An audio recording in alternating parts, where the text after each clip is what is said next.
Happy birthday, Mama! Thank you! Thank you! Ang babait ninyo! Thank you! Happy 60th birthday, Ma. Enjoy your day. Mahal na mahal ka namin. Stay healthy. Love you. Hello, Ma. Happy 60th birthday. Ganito muna. Medyo nahirapan ako kaya mag-English muna ako. I pray that our God blesses you and wrap His almighty arms of protection around you on this special, extra special day and forever. Siyempre, pag in-English ko yun, tatagalogin ko rin. Pero iibahin ko na para maintindihan ng mga kapatid ko. Ito lang, Ma. Ulitin ko ulit. Happy 60th birthday. I wish na maging masaya ka sa araw na to kay Papa.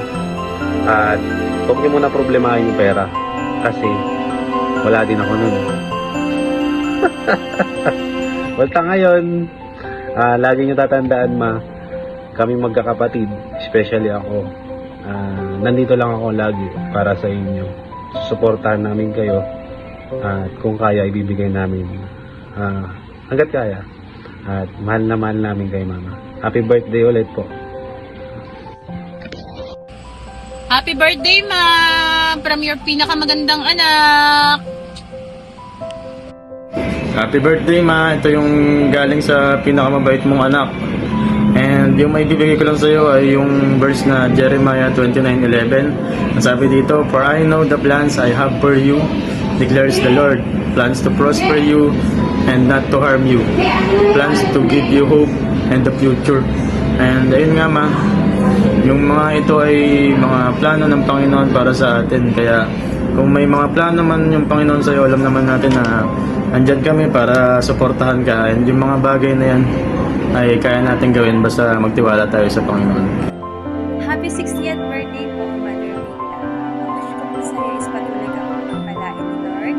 Nagkaroon po ng maayos na kalusugan, peace po sa puso, at patuloy po naglalala sa susunod na buwan. Ayun, gusto ko lang po i-share ito po sa Book of Psalms sa chapter 121, verse 7 to 8 po. Sabi po dito, si Yahweh ang siya sa iyo'y mag-iingat, sa mga panganib, ikay ililigtas. Si Yahweh ang siyang sa iyo'y mag-iingat, saan man naroon, ikay iingatan. Di ka maaano kahit na kailanman. Ayun po. Happy blessed birthday po sa iyo. Happy birthday, Mama! Galing sa pinakamaganda niyong apo! Love you! Hi, Ma. Happy birthday. Wish ko lang sa'yo good health. Sana matuwa ka sa regalo ko. Ito siya.